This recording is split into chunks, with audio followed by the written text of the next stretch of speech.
all. We are, again this morning, continuing with our discussion on the various sins that are listed in the Bible. And this is I decided to do a part 1 and a part 2 of this particular one, because I think that there's a lot more of this type of thing going on that we just kind of allow to happen in our daily lives. And I'm not just saying coming from like among church members, but I'm saying that goes on in the world. And I think that the thing about boasting is one of the dangers behind it is that some boasting can come across as extremely, what's the word I'm looking for? Legitimate. Like we might actually wind up taking boasts that we hear in society more seriously than they deserve, because we are not prepared to apply our critical thinking skills to the moment. And so there's going to be a part 2 where I want to examine some other aspects that we're not going to cover right now in part 1. So this initial part is going to be leading into that. So let's keep that in mind as we go. We'll see boasting listed in 2 Timothy chapter 3, verse 2, and we'll see it also in Romans chapter 1, verse 29, listed as a sin among other sins. But the idea of boasting or glorying or exalting, all of these words are translated from the same group of words in the Bible. And this concept if you just do a search in the Bible program we have of these words that are translated beausting and glorying and exalting and lifting up, all of these different things, you'll see that you get a ton of results.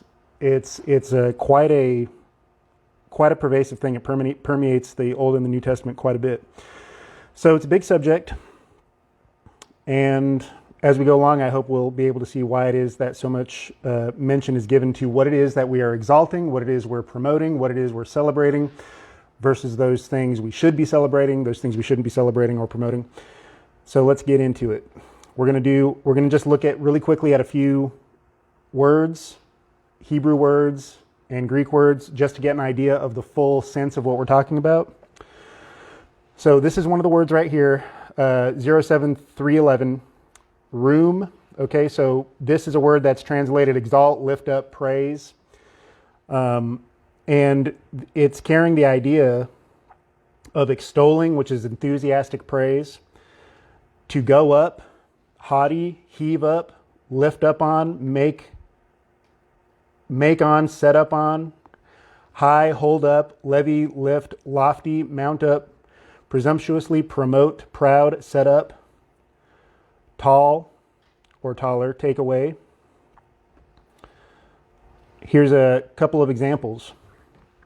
Now, in the literal sense, this word is used frequently with regard to offering up a particular sacrifice, right? So and a couple of examples I have listed here, Exodus 35 and verse 24. Everyone that did offer an offering of silver and brass brought the Lord's offering, and every man with whom was found shittim wood for any work of the service brought it. So there's an offering that's being given, right? Something's being set aside, it's being dedicated for a particular purpose, and it's being offered up.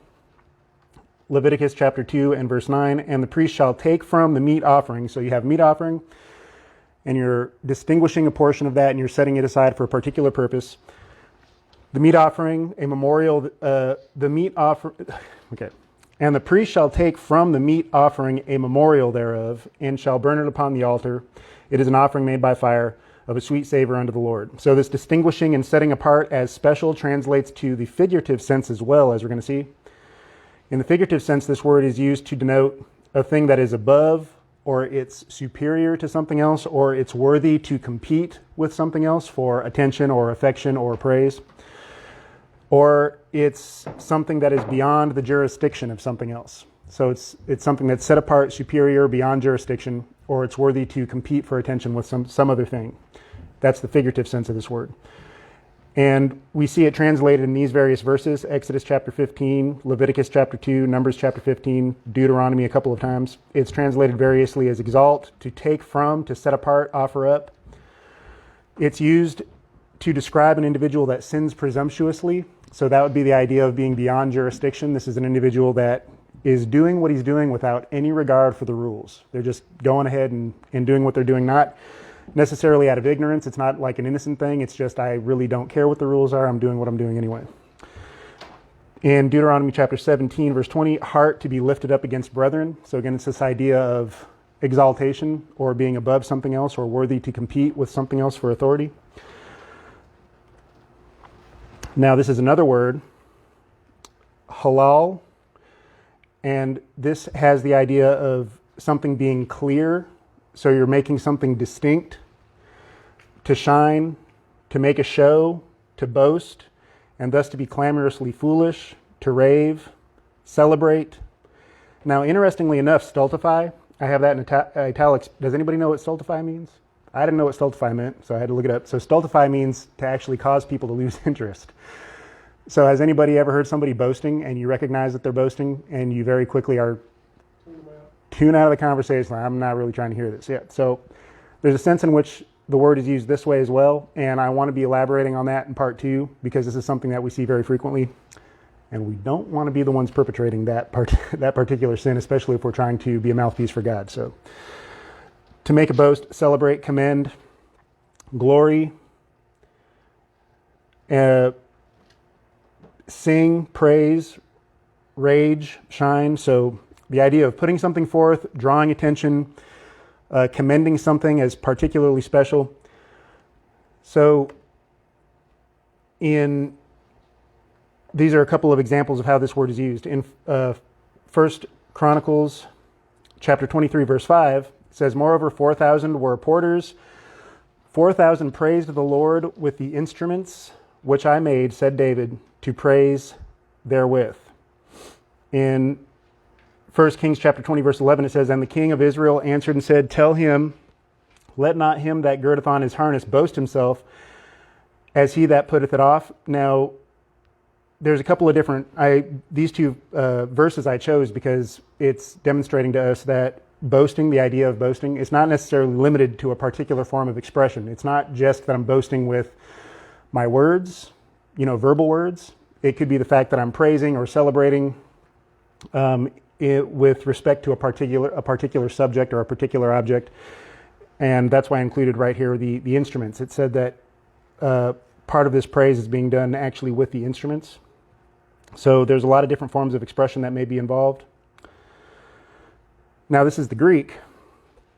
And as we're looking at all these different words that are translated, boast, exalt, praise, lift up, we're going to see a lot of crossover, and that's really why I'm trying to show these words to you, because as we get into the rest of our lesson today and next time, I'm not going to have in red necessarily all the, whatever the specific Greek or Hebrew word is that's translated there. I'm just showing that all of these different words have a lot of bleed over, and they all go together to really to define the same concept. So in Romans chapter 2, verse 23, thou makest thy boast of the law through breaking the law.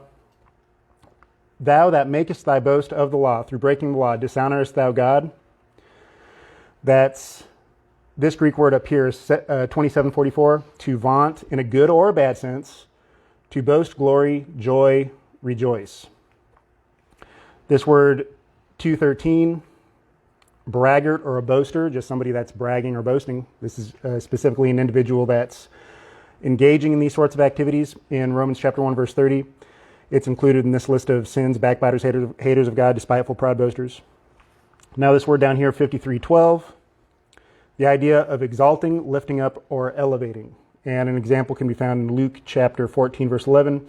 For whosoever ever exalteth himself shall be abased. He that humbleth himself shall be exalted. So all of these words, are we seeing that all of these different words, Hebrew and Greek, they all go together to form like a complete concept? The idea of, this is my distillation from all of that. To engage, this is the definition of boasting that we're going to be operating on in this class and the next one.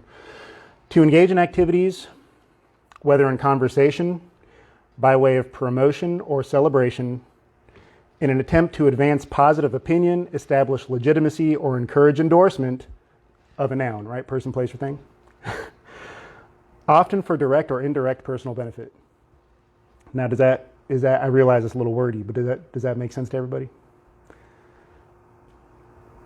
Okay. take that as hopefully yes. If anything that I'm saying is not clear, please let me know. So to engage in activities, whether in conversation by way of promotion or celebration, in an attempt to advance positive opinion, establish legitimacy, or encourage endorsement of a person or a thing, often for direct or indirect personal benefit. Now, we're going to be talking a little bit more about this in the next lesson, but we're just going to touch on this really quickly now. Not all boasting is bad. Can anybody think of some good forms of boasting, or maybe an example from the Bible of some boasting that might be acceptable? Yes. If we are singing praises to God today, Mm-hmm. they're exalting praise to Him. That's not in a bad sense. That's right. And we already had a verse in this lesson saying, oh no, wait, maybe we haven't yet. Were you going to say something? I was going to say... So exalting the Lord would be appropriate. Yeah. About the contribution, Paul says in 2 Corinthians that he had used certain people, like celebrated their rich amount of giving to other congregations in order to encourage them. Right. Okay. Try to give richly also. So we'd be promoting a positive example, and there's no way to really get around. If you're promoting a positive example that a particular person or group has made available, then it's difficult to, not include them as part of that, you could say, a boast. But certainly it can't be a sin to provoke one another to good works. And as Mark was saying, certainly it can't be a sin, can't be boasting in the sinful sense, to actually be exalting the Lord himself. So I would agree with those, and we're going to be seeing that outlined. So not all boasting is bad. In Jeremiah chapter 9, verse 24, it says, "Let him that glorieth glory in this, that he understandeth and knoweth me, that I am the Lord, which exercise loving kindness, judgment, and righteousness in the earth. For in these things I delight, says the Lord." Now, what's the reason that is given in Jeremiah chapter 9, verse 24? For the appropriateness of all this. Go ahead and boast, or go ahead and glory, that you understand, that you know him, that he is the Lord, which exercises loving kindness, judgment, righteousness in the earth. For all these things, I have in bold right there. For all these things I delight in, saith the Lord. Can it possibly be bad to exalt or promote or celebrate the things that the Lord himself delights in? I'm saying no. So Jesus followed this example in John chapter 8, verse 28. "Then Jesus said unto them, When ye have lifted up the Son of Man, then shall ye know that I am he, and that I do nothing of myself, but as my Father hath taught me, I speak these things. And he that sent me is with me. The Father hath not left me alone, for I do always those things that please him." So Jesus was claiming to know the Father, and he was claiming to delight in the same things that the Father delighted in. And he's offering these as reasons why it is that the Lord is with him. Now,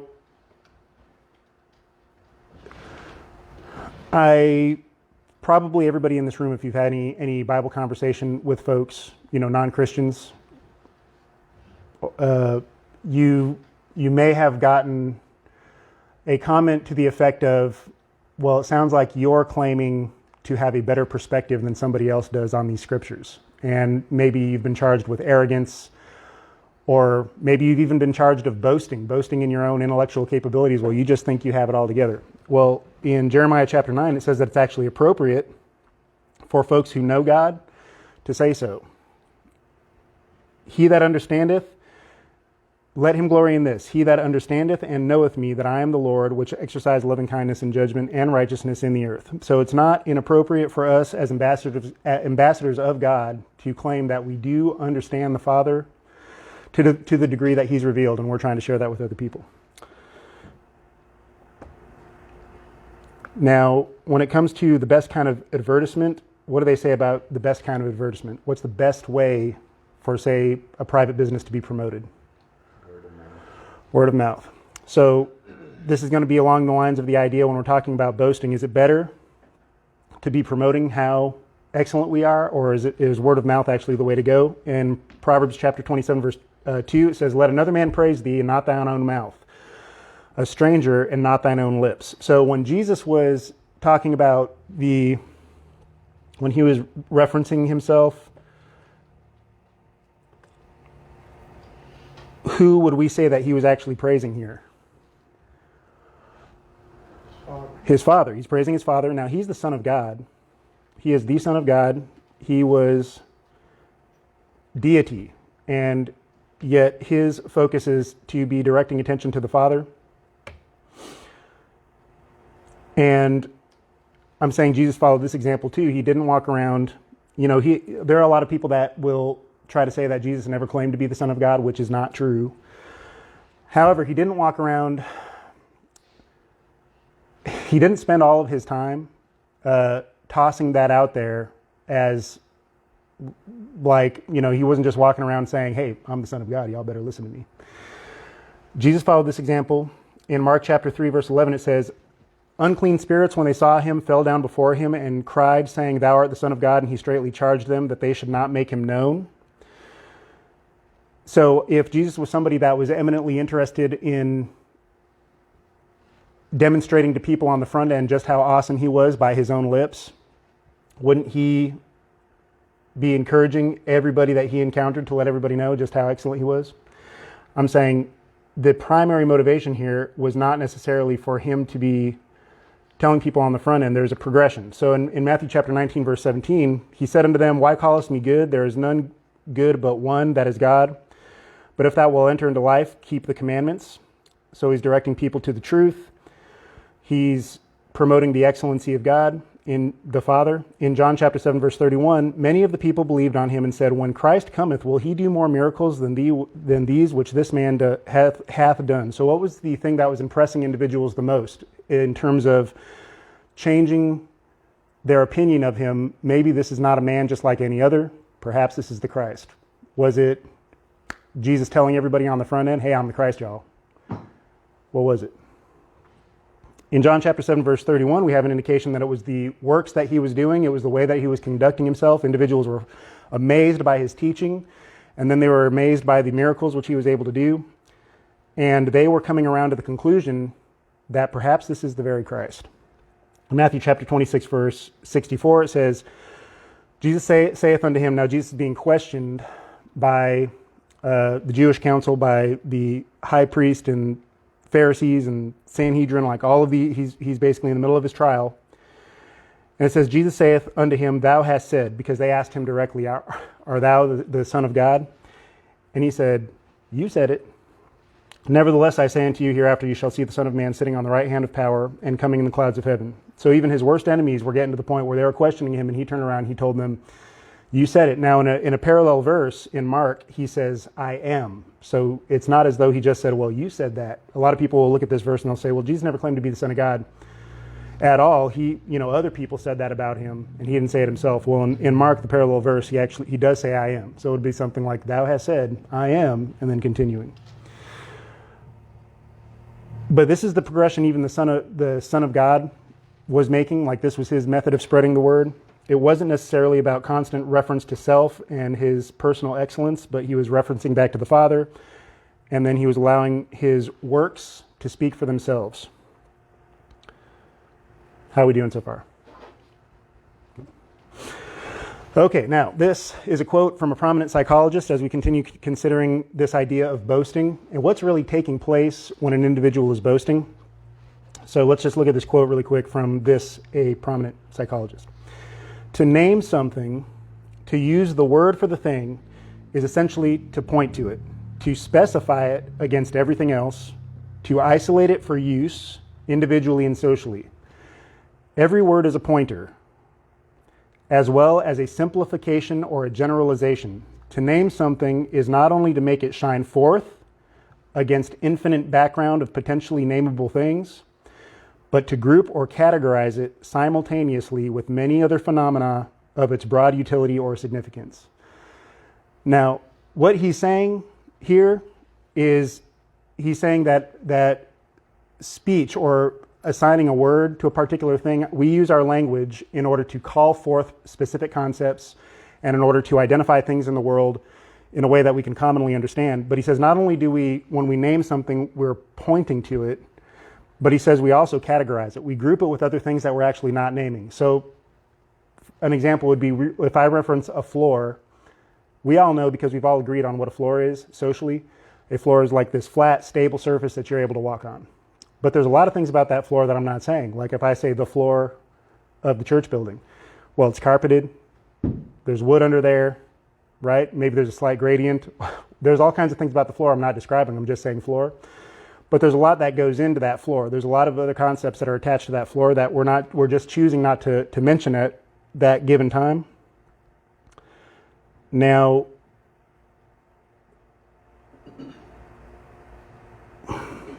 when we're talking, as we're applying this idea to the concept of boasting, the thing that I'm trying to get us to consider as I quote this, to name something, to use the word for the thing is essentially to point to it. People have motives generally for what it is that they're choosing to express to you, don't they?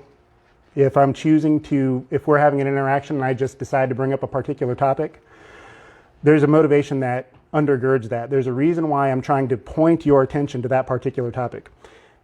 And very often I'm not including everything else that goes into that topic. So for instance, there are a lot of popular rap artists out there that are trying to get individuals who listen to them to focus in on the concepts of making lots of money, being on the Forbes list, driving awesome cars.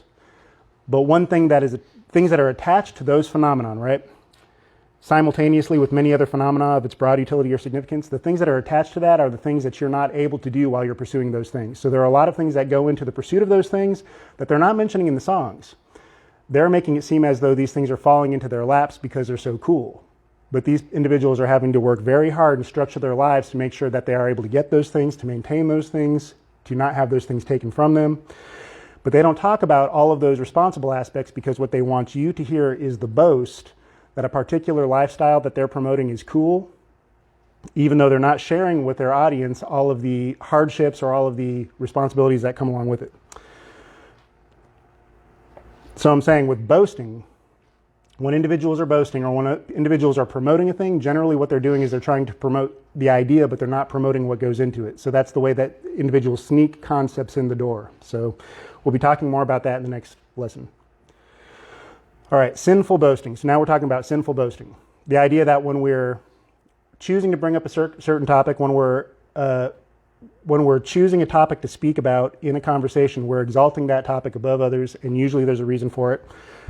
There's a kind of boasting that is sinful. We already identified that there is an appropriate way to boast. There are appropriate things to exalt, to praise, and there are also things that are sinful, that are not appropriate. There's a way to boast that is not in alignment with what God would have for us.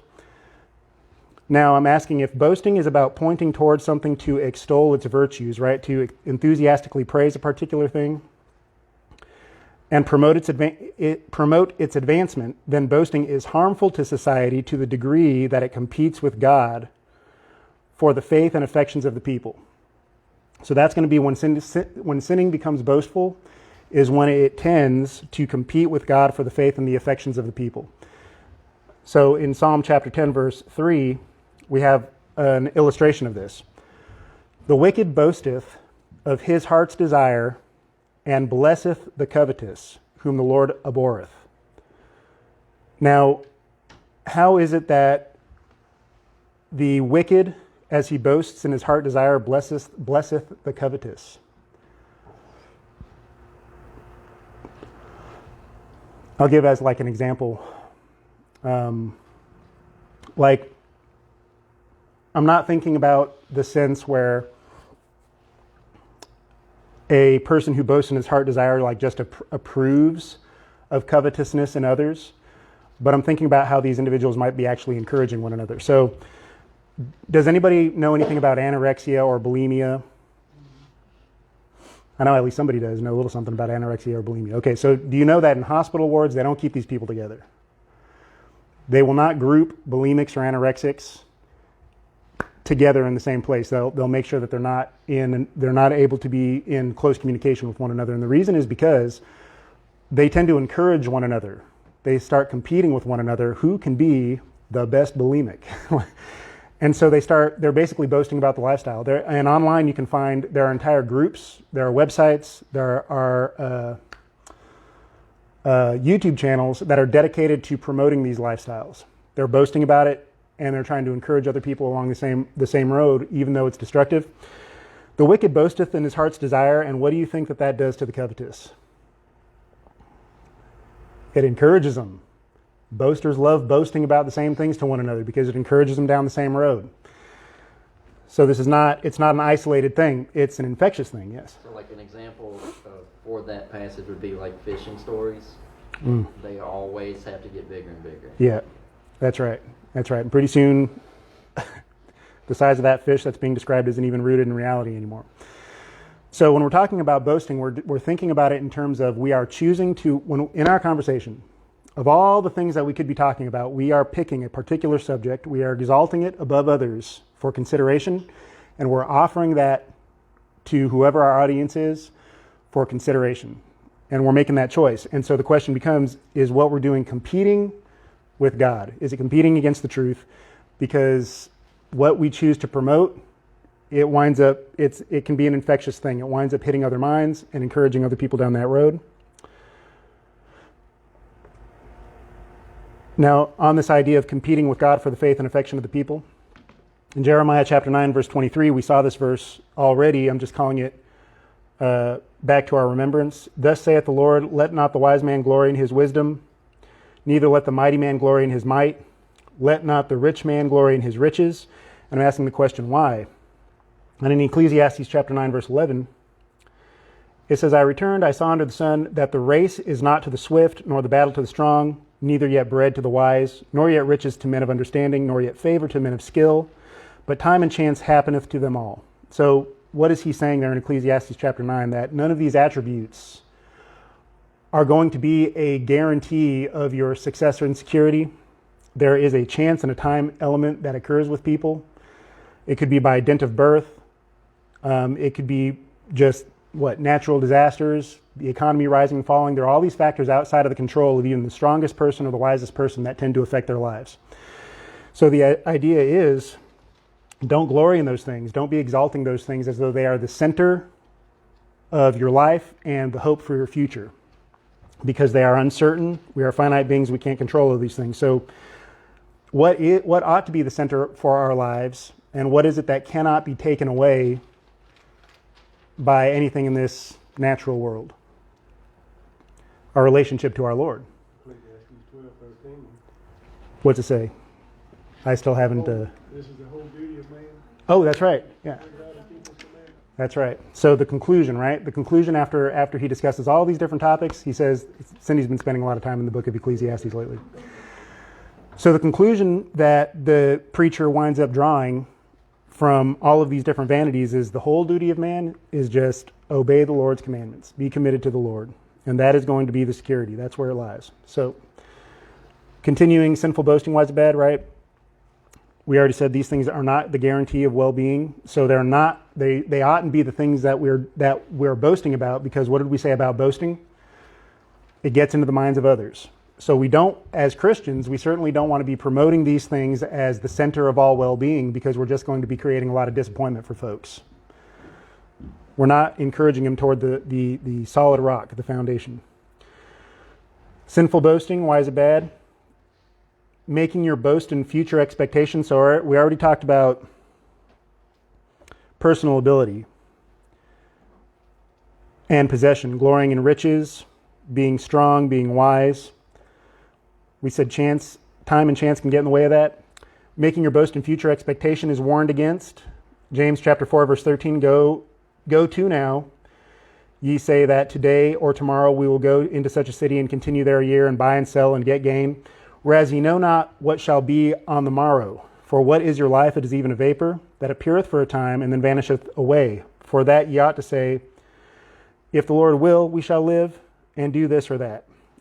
If we wind up putting the locus of control with the Lord at the end of the day, for all of those things that I am not capable of controlling, right? We're not preaching against due diligence here, right? But we are saying for all of those things that are outside my control, I'm going to go ahead and let God worry about those things. That's the idea here. If the Lord will, we shall live and do this or that. So if we fail to hit the target, even after doing all our due diligence, we have our satisfaction in the fact that the Lord is in control of the things that we are not, rather than placing our faith in our ability to bring our future expectations manifesting our future expectations. So boasting about the future that is uncertain winds up being unproductive. Now, we are going to talk more about these things because there's a way to talk about the future and your hopes for the future. There's a way to promote what you're doing in a particular congregation. There are ways of doing these things that are actually positive, that I wouldn't say are sinful. So we're going to be getting more into this, but I'm offering these for thought, yes. With that statement, it's like, does God want us to be optimists or not? Right, exactly, And yeah. You just have to make that point, like someone says, well, I think we're getting a little bit ahead of ourselves. Yeah. Well, actually, if you go back to Deuteronomy, that person who would say, you're making big plans, and someone says, well, I don't know about that. Deuteronomy would say, just tell them to go home. Yeah. So what we're not discouraging is the idea that we're not able to talk about the future or the future plans or, have big dreams. But there is a way for us to be boasting about the future that's inappropriate. And like I said, we're going to be getting into more particulars about these in the next lesson. So now, why be wary of our boasting and the boasting of others? And I'm offering these for consideration before our next class, right? Can somebody be simultaneously careful and boastful? And again, we're making a distinction between planning for the future and having hopes that your plans will succeed, and boasting, right? They're two different things. So like I said, we're going to be getting into more particulars next time, but can someone be these are questions for consideration. Can someone be simultaneously careful and boastful? And attached to that, I'm offering 1 Kings chapter 20, verse 10. Ben-Hadad sent unto him and said, the gods do so unto me, and more also, if the dust of Samaria shall suffice for handfuls for all the people that follow me. Now, Ben-Hadad he's trying to make impositions upon Israel. And no, I'm sorry. Yeah, he's trying to make impositions upon Israel, and they're being refused. And so Ben-Hadad's making the threat. He's saying, well, I got a lot of people following me, and I don't know if you guys really want to be resisting my request here. And so he's threatening. He's saying, I got a lot of folks following me. The king of Israel answered and said, tell him, let not him that girdeth on his harness boast himself as he that putteth it off. So he's basically saying it's not over till it's over, right? You are talking about getting into battle. Don't act like you've won just by virtue of your circumstance.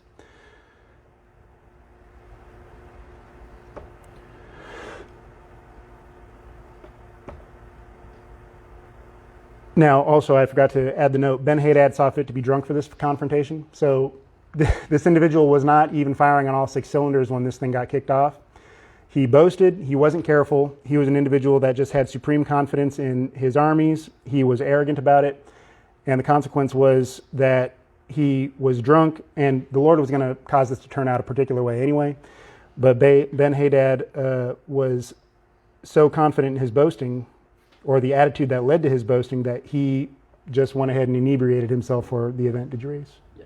So in verse 11, we see Ben-Hadad and what he's saying. He's very confident in the fight. And then verse number 11 is that, we would say you're asking the question to mix boasting with a sense of carefulness. Would you not still say that verse number 11 is a boast back in and of itself? Let not him that girdeth on his harness boast himself as he that putteth it off. Well, I don't know that I would say like in the same sense, because there's one person that's acting like it's a foregone conclusion what's going to happen, and he's basically putting back to him, you don't know how this is going to turn out. So don't think we're just going to lay down for this. But in terms of acting like it's a foregone conclusion, which if anybody has, right, if you know that the Lord is on your side, you might have the ability to boast in that. In the sense that I mean it by is like verse number 11 certainly is not a statement that we're running away from you. Oh, yeah. So in one sense, it's just expressing courage. Yeah. Alrighty, so boasting causes your enemies to prepare against you and increase the shame or the failure, right? The shame of failure. So when individuals boast, is it not worse for them? For instance, it's one thing for me to say, I'm going to do my best in this particular area. I will apply my will to this particular task, and I have high hopes that it'll turn out well. That's one thing. But to say I am the greatest at this particular task, and I am going to absolutely annihilate this goal, and everybody is going to see how wonderful I am, those are two different things. So And if I'm competing against somebody and I'm making all kinds of boasts, it basically puts them on the alert. Okay, we're going to make sure that we give him the hardest time possible. So you're undercutting your own goals. In Judges chapter 9, verse 28, Gaal, the son of Ebed, said, "Who is Abimelech?" So you're going to see this individual basically just blowing this Abimelech character off. Gaal, the son of Ebed, said, "Who is Abimelech and who is Shechem that we should serve him? Is not he the son of Jerubbaal and Zebul, his officer? Serve the men of Hamor and father of Shechem, for why should we serve him?" Judges chapter 9, verse 29, and would God, he continues, the same guy who's basically blowing off this character, Abimelech, as though he's inconsequential. He continues in verse 29, and would to God this people were under my hand, then I would remove Abimelech. And he said to Abimelech, "Increase thine army and come out." So he's boasting, he's goading, he's supremely confident. But there's a disparity between the action, between like the attitude and the initial words. In Judges chapter 9, verse 35, Gaal, the son of Ebed, went out. So basically he puts the opposing team on notice. He says, "Go ahead and get as prepared as you possibly can, and come out and meet us." And so that is obliged. In Judges chapter 9, verse 35, it said, Gaal, the son of Ebed, went out and stood in the entering of the gate of the city, and Abimelech rose up, and the people that were with him from lying in wait. And when Gaal saw the people, he said to Zebul, "Behold, there come people down from the top of the mountains." And Zebul said unto him, "Thou seest the shadow of the mountains as if they were men." Gaal spake again, "See, there come people down by the middle of the land, and another company come along by the plain of Meonanim." Then said Zebul unto him, "Where is now thy mouth wherewith thou said, Who is Abimelech, that we should serve him? Is not this the people that thou hast despised? Go out, I pray now, and fight with them." Gaal went out before the men of Shechem and fought with Abimelech, and Abimelech chased him, and he fled before him, and many were overthrown and wounded, even unto the entering in of the gate. So he goads the enemy with all kinds of unnecessary boasting.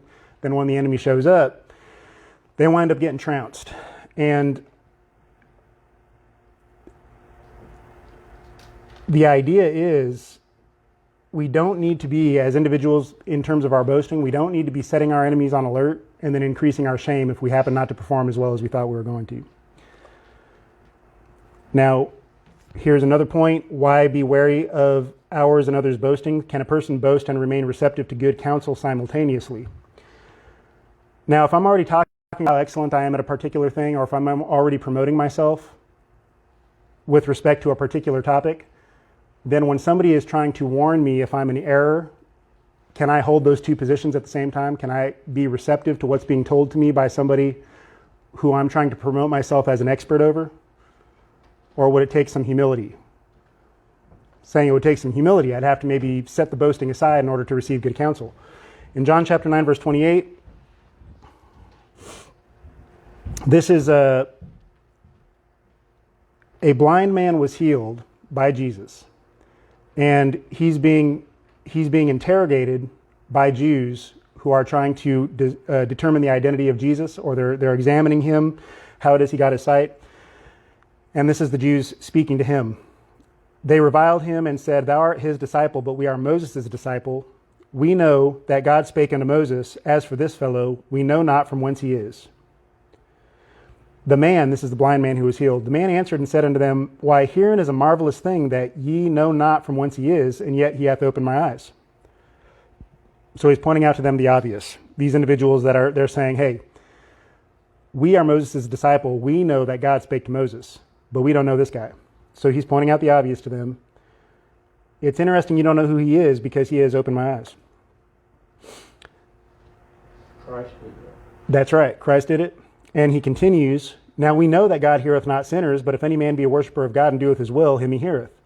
Since the world began, was it not heard that any man opened the eyes of one that was born blind? If this man were not of God, he could do nothing. They answered and said unto him, Thou wast altogether born in sins, and dost thou teach us? And they cast him out." These individuals are promoting their own understanding and their own knowledge over the evidence that is clearly set before them. and they're not willing to set their own boast as disciples of Moses. Hey, we're disciples of Moses. We know what's going on here. We don't know who this guy is. Don't recognize him. They're unwilling to take evidence that's laid before them, and so they wind up rejecting the individual that's trying to show them the error of their ways. Now, let's see. Jesus comes into the picture. They cast him out. Jesus heard that they cast him out, and when he had found him, he said unto him, Dost thou believe the Son of God? Dost thou believe on the Son of God? He answered and said, Who is he, Lord, that I might believe on him? Jesus said unto him, Thou hast both seen him, and it is he that talketh with thee. And he said, Lord, I believe. And he worshipped him. And Jesus said, For judgment I am come into this world, that they which see not might see, and that they which see might be made blind. Now some of the Pharisees which were with him heard these words and said unto him, Are we blind also? Jesus said to them, If you were blind, you should have no sin. But now ye say, We see, therefore your sin remaineth. They were too busy boasting about their own understanding to be able to accept this good counsel that was being given to them, with all evidence included. And as a result, they were unable to clear themselves of the sin that they were in their unbelief of the Son of God. So, like I said, next time, this is working into the next lesson, where we're going to be elaborating more on different things, like we're going to be examining more closely different forms of boasting, or appropriate and inappropriate, how we might identify inappropriate boasting in ourselves when that arises, and how we can avoid those things. We're going to be talking about a concept. We're going to be talking about different concepts. I don't want to get into some of these words yet, but we have any? This is all I have for right now. Do we have any questions or comments? Yes. Well, I was going to say, you mentioned how it affects others. Mm-hmm. You know, I was reading Proverbs 25 this morning, and it says, he that boasts himself of a false gift is like clouds without rain, and I forget exactly how it goes, but you know, we look at the Pentecostals today and boasting about, well, we have healing over here, and you ought to come to our church because, you know, miracles are being done, and then somebody that's, you know, desperately needing health care or whatever, they go over there, they're disappointed because, you know, and so that gives them a bad view of religion overall. And you would think, because nothing's happening. so for anybody that might not watch, Mark is pointing out, that might be watching and not here. Mark is pointing out that there are individuals that boast of themselves of a gift, but they wind up being clouds without water. There's no substance to it. It's just a claim. And he offered as an example Pentecostalism and their claim that they are able to perform miracles. And you would think, and this is one of the dangers of getting into a mindset where you're always promoting yourself, or you're being boastful in a way that's counterproductive, that the sinful type of boasting, is it can get to the point where we said here boasting might increase the shame of failure, but it is possible to get to the point where now you're just beyond blushing. And some of our friends in the Pentecostal arena, you can show up with a legit infirmity and be like, heal me, because you claim you can, and then when they can't, they just act like it's no big deal. And they are getting beyond the point where they're going to be affected by their own shame, their inability to perform. So Proverbs 25, verse 14. Proverbs 25, verse 14. All right, so is there any other comments or questions? All right, I'm going to get out of the way for Caleb to set up.